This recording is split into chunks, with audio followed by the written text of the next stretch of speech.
जिला अधिकारी और पुलिस कप्तान ने जिले के सभी अधिकारियों और समाज सेवियों के साथ कांवड़ यात्रा व मुहर्रम आगामी आने वाले त्योहारों को लेकर एक बैठक आयोजित की। जिलाधिकारी रविंद्र कुमार, पुलिस अधीक्षक अजय पाल शर्मा की उपस्थिति में एक रिपोर्ट रविंद्र मिश्रा के साथ।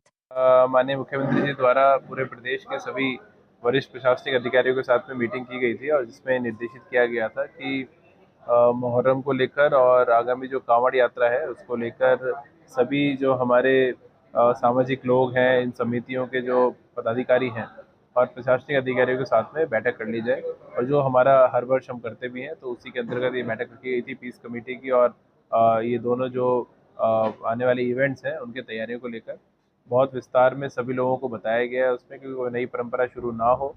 कहीं पे भी जो ताजिए हैं उनकी जो हाइट है वो भी लिमिटेड उसमें बताया गया है, 10 फीट से ऊपर ना रहे। और इसके अतिरिक्त डीजे की भी हाइट ज़्यादा ना रहे और उसमें कहीं पे फोड़ गाने ना बजे। तो उसको लेकर तमाम डायरेक्शन दिए गए हैं और सभी लोगों, सभी अधिकारीगण को भी ये निर्देशित किया गया है कि वो भी अगले 2 दिवस में सभी थाना स्तर पे और तहसील स्तर पे मीटिंग्स कर लें और सभी लोगों में मैसेज पहुंचे कि आपस में प्रेम और शांति के साथ में त्यौहार मने, नई परंपरा शुरू ना हो, कानून व्यवस्था को कोई चुनौती ना दे और एक जो कानूनी जो व्यवस्थाएं हैं और जो सरकारी निर्देश है उसके अंतर्गत ही सारी व्यवस्थाएं सुनिश्चित हों। सर, मानसून की दस्तक होने वाली है और ये जो सीवर खुदाई का काम है वो कई गलियों में लगातार शुरू हुआ, तो इसको लेकर के क्या एहतियात बरतने को या फिर निर्देश है? देखिए, मानसून में दो चीज़ें बहुत इंपॉर्टेंट है। एक तो कहीं पे जल भराव की स्थिति ना बने, उसके लिए जो हमारे ऐसे निचले इलाके हैं वहाँ पे हम लोग नालों की सफाई प्रॉपर तरीके से करा दें। मैं खुद उसको विजिट कर रहा हूँ, मैंने परसों भी किया था, आज भी हमने एक इंस्पेक्शन रखा हुआ है। तो हम लगातार ये देख रहे हैं कि सिल्ट सफाई प्रॉपर तरीके से हो जाए और सिल्ट उठ भी जाए, तो उसको मैं स्वयं सत्यापन कर रहा हूँ। और वो अब लगभग लगभग हम लोगों ने कंप्लीट कर लिया है वो काम। और सभी मैंने ईओस को भी बोला है कि 5 तारीख तक मुझे प्रमाण पत्र चाहिए सभी लोगों से कि हर जगह नाला सफाई का काम पूरा हो गया है। दूसरा जो समस्या आती है, निचले इलाकों में फिर भी पानी भरता है, तो वहाँ पे हमने पंप सेट की व्यवस्था करने के लिए बोला है कि अगर कहीं पे तेज बारिश होती है तो पंप सेट लगा के तत्काल उस पानी की निकासी की व्यवस्था हो जाए। और तीसरा जो सीवर खुदाई का बिंदु है, मुख्य मार्ग हमने अधिकांश ठीक करा दिए हैं। गलियों में जहाँ पे मरम्मत का काम चल रहा है तो उसको लेकर हम लोग लगातार उसमें मॉनिटरिंग कर रहे हैं। और जो फर्म है यहाँ पे उसका कार्य अच्छा नहीं है, इसलिए पहले एफआईआर भी कराई गई थी, मैन पावर उसके पास नहीं है, वो भी लगातार बिंदु हमने शासन के संज्ञान में लाया है। और हम अपने स्तर से जितनी उसमें कार्रवाई कर सकते हैं, जितनी मॉनिटरिंग कर सकते हैं उसको कर रहे हैं और जो मैन पावर उपलब्ध है उसके अंतर्गत काम भी करा रहे हैं। सर, ये क्या जो हमने ये 3 दिन पहले हमने सवाल किया था, जेसी चौराहे से लेके बांधवपुर क्या है, झील की जमीन पर कब्जा है, कई बार नोटिस कमिश्नर ने ये एसडीएम सदर यहाँ पे हैं, आपने परसों नोट कराया था, मैंने इनको नोट कराया, ये इनकी रिपोर्ट मुझे देंगे, उसके बाद में हम इस पे वो करेंगे एक्शन। इससे पहले भी जहाँ पे भी कब्जे की शिकायतें आती हैं, थोड़े दिनों पहले कब्रिस्तान में कब्जे की आ रही थी, वो भी हमने हटवाया था। कई बार निशान तो अब ये हाँ, तो ये अब लगे ये पूरी कार्रवाई हो जाएगी, किसी की हिम्मत नहीं है। अभी हमने जो भी हमारे लापरवाह कर्मचारी हैं उसके खिलाफ हमने एक्शन लेना शुरू किया है। 2 लेखपालों को अभी तक मैंने सस्पेंड कर दिया, एक सदर तहसील के थे और एक बदलापुर के, उनको यहाँ पे आरआर के सेक्शन में अटैच किया है। इसके अलावा भी कोई भी कर्मचारी अधिकारी लापरवाही करेगा तो उसके खिलाफ फिर हम कार्रवाई करेंगे। सेवा में उसको रहना नहीं चाहिए, सेवा में अगर जिसको भी रहना है उसको शासकीय कार्य करना पड़ेगा, शासकीय संपत्ति को बचाव करना पड़ेगा। ये बहुत क्लियर लाइन है, माननीय मुख्यमंत्री जी के निर्देश है, उसको हम लोग पूरी तरह धरातल पर उतार रहे हैं। सरकारी जमीन पर अवैध कब्जों का अभियान काफी दिनों से चल रहा है। अब तक कितनी जमीनों को खाली कराया वो गया डेटा है? आज मैंने इकट्ठा करने के लिए बोला है, आज मुझे सीआरओ देंगे, मैं आपको कल ब्रीफ कर दूंगा उसके बारे में। लेकिन आप लोग ने देखा होगा कि लगातार अलग अलग तहसीलों में हम इसको बहुत तेजी से चला रहे हैं। अब हमारा जो इसके अतिरिक्त एडिशनल फोकस है 2 चीज़ों पे है रेवेन्यू में। एक तो कोर्ट केसेस जितने चल रहे हैं उसका डिस्पोजल तेजी से हो जाए, उसको भी मैंने रिव्यू किया। पिछले महीने अच्छा काम हम लोगों ने इलेक्शन के बाद ये काम शुरू किया है और हमारा ये टारगेट है कि इस माह की 10 तारीख तक हम लोग मैक्सिमम जितने ओल्ड केसेस हैं हमारे जो समय सीमा से उपरांत के उसको निपटा दें।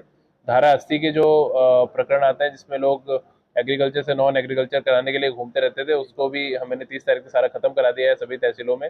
और उसमें कई बार धनादोहन की शिकायतें आती थी, तो वो कहीं से कोई शिकायत नहीं है और उसको हमने डिस्पोज किया है। और अब धारा 24 जो पैमाइश के विवाद हैं, 116 जो बंटवारे के विवाद हैं, और इसके अतिरिक्त धारा 34 जो विरासत या बेनामे से लोग जमीन खरीदते हैं उसमें किसके नाम दाखिल खारिज होगा उसके विवाद है, उसको भी हम लोग बहुत तेजी से निपटा रहे हैं। तो ये जो शिकायतें आ रही हैं यहाँ पे लगातार, मेरा जो अनुभव है पिछले 4 माह का, कि रेवेन्यू डिपार्टमेंट में ये दिक्कत आती थी कि सब रिपोर्ट नहीं लगा रहे हैं, समय मैंने अधिकारी जिम्मेदारी तय की है। सब करीब 5 नायब तहसीलदार को नोटिस जारी किए हैं, 1 एसडीएम को नोटिस जारी किया है और 3 तहसीलदारों को नोटिस जारी किए हैं कि इसमें उनके निलंबन की कार्रवाई तक कराई जाएगी। तो इसलिए ऐसा ये कतई कोई अधिकारी किसी मुकालदे में ना रहे कि हम कोई जूनियर कनिष्ठ अधिकारी की जिम्मेदारी तय करके छोड़ देंगे।